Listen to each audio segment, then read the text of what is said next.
السلام علیکم ورحمۃ اللہ وبرکاتہ۔ الحمدللہ رب العالمین، الصلاۃ والسلام علی سید المرسلین، اما بعد۔ میں آپ حضرات کے سامنے جس عنوان پر لب کشائی کرنا چاہتا ہوں وہ ہے اللہ ہی عبادت کے لائق ہے۔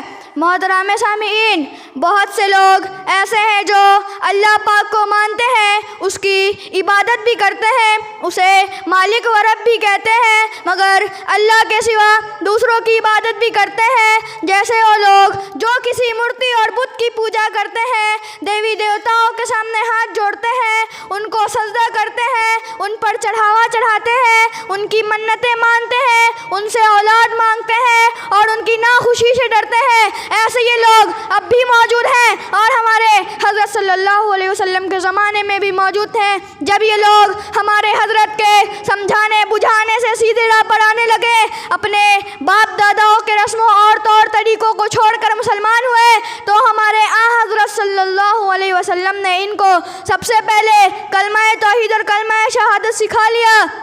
ان کلمہ کے ذریعہ ان کو بتایا کہ اللہ ہمارا مالک اور معبود ہے، ہم اس کے بندے اور غلام ہیں۔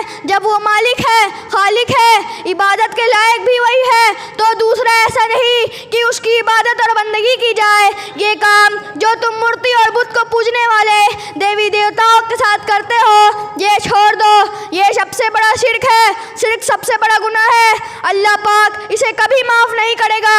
صرف اللہ ہی کو پوچھو، اللہ کی عبادت کرو، اللہ کے حکم پر چلو، اللہ کو سجدہ کرو، مدد اسی سے مانگو، دکھ درد میں اسی کو پکارو، اس کی ناخوشی سے ڈرو،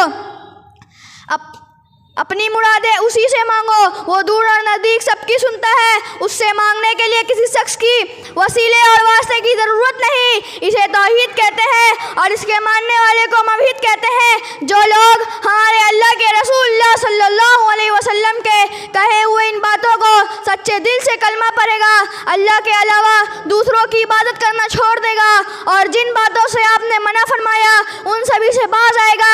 مگر کیسا اندھیر ہے کہ اب بھی بہت سے مسلمان جو کلمہ توحید اور کلمہ شہادت کا اقرار کر رہے ہیں، وہی اپنے بزرگ ولیوں شہیدوں کی عبادت کر رہے ہیں، ان کی قبروں کو سجدہ کر رہے ہیں، ان کی قبروں پر چڑھاوا چڑھا رہے ہیں، اپنی مرادیں انہی سے مانگ رہے ہیں، مصیبت اور تکلیف میں انہی کو پکار رہے ہیں، ان کی قبروں کو طواف کر رہے ہیں اور برکت کے لیے ان کی تصویریں گھروں میں رکھ رہے ہیں۔ غرض یہ کام جو ہمارے حضرت صلی اللہ علیہ وسلم کے زمانے میں بھی مورتی اور بت کو پوجنے والے دیوی دیوتاؤں کے ساتھ کرتے تھے، یا اس زمانے میں